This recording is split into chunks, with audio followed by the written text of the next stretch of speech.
Hey, how's it going everyone? My name is Morgan and welcome to today's video. So we had the 6.3 patch drop this morning, bringing us a lot of awesome stuff for Save the World. We do have some pretty bulky patch notes to get through, so I'm going to try to make this as quick as possible, giving you guys all of the important need-to-know information. If you guys want all of the minor details, I'll have the full patch notes linked in the description below, so you guys can go check that out.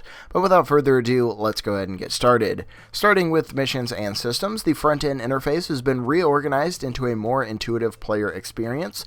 Some of the menus are now associated with areas of your home base and the cast of characters who work there, including several new faces. We have the Quest tab. Campaign and event quests where you can quickly launch into the game are located here.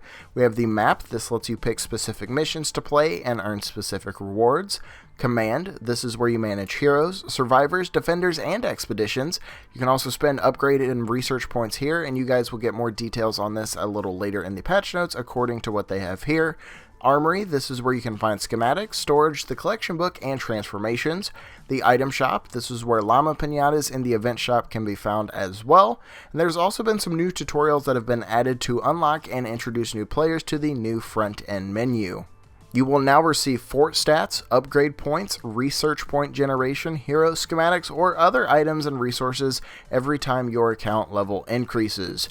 Existing players will retroactively receive a gift box containing these rewards based on their current account level. Previous skill trees have also been replaced with the new upgrades page. All skill points earned previously have been removed, and all existing players are awarded new upgrade points. The number of upgrade points awarded is based on their account level. Players can spend these new upgrade points to unlock improved pickaxes, building health, gadgets, and other improvements in the new upgrades page, and the player's account level defines when these gadgets and other improvements can be acquired.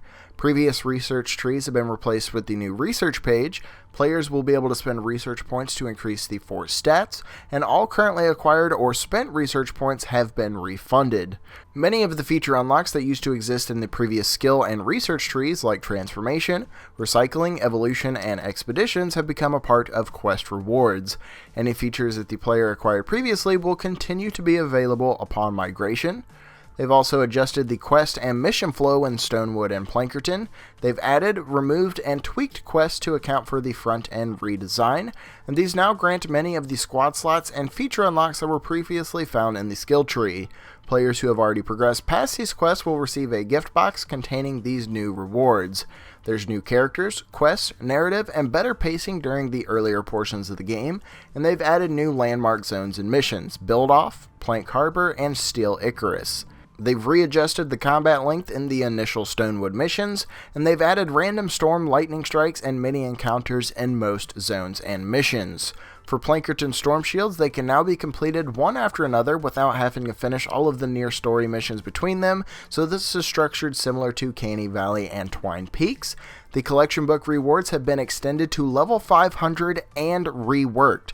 The collection book rewards were updated to include new materials such as Perk Up, Reperk, and Flux. XP rewards have been increased. The reward quantities for evolution materials have been increased and tweaked to feel more consistent throughout. Skill points and Vbucks have been removed from the collection book. Existing players will receive a gift box containing these new rewards based on their current collection book level, and players who were at the old max level will receive additional levels based on how much XP they have earned, and all items previously earned through the collection book will remain on your account. They also added here, they've removed the mission expires in text from the Hexylvania map. It will now only show the time remaining and the number associated with it.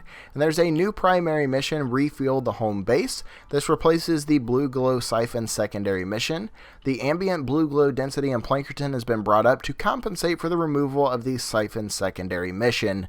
That's all they have for missions and systems. There's a couple of other performance fixes and stuff, but I'm going to go ahead and jump down to the weapons and items and the heroes. So let's go ahead and start with some heroes.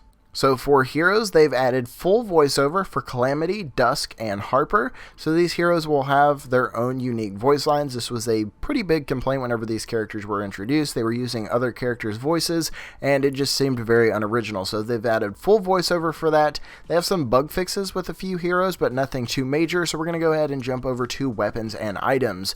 First, the Last Word Revolver has been added to the weekly store. This is a mid-range revolver with a limited magazine but excellent headshot headshot damage. It's slow and precise when aiming down sights, or it can be rapidly fired from the hip for a more damaging, less accurate spray of bullets.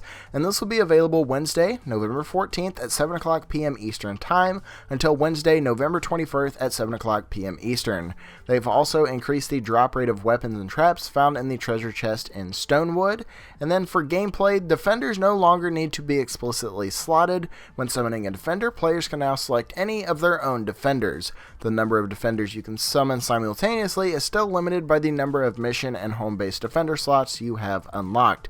But that's all they've got. We've got a total overhaul of the front-end UI, and it looks absolutely awesome. This is a great step in the right direction, and I certainly hope they keep going with these awesome changes and additions to the game. Let me know what you guys think down in the comment section below, but I am going to go ahead and get out of here. If you guys enjoyed today's video or found it helpful, a like really does help me out, and if you guys happen to be new to Split Screen, be sure to subscribe for everything Fortnite and more. Once again, my name is Morgan, thank you all for watching, and I will see you guys next time.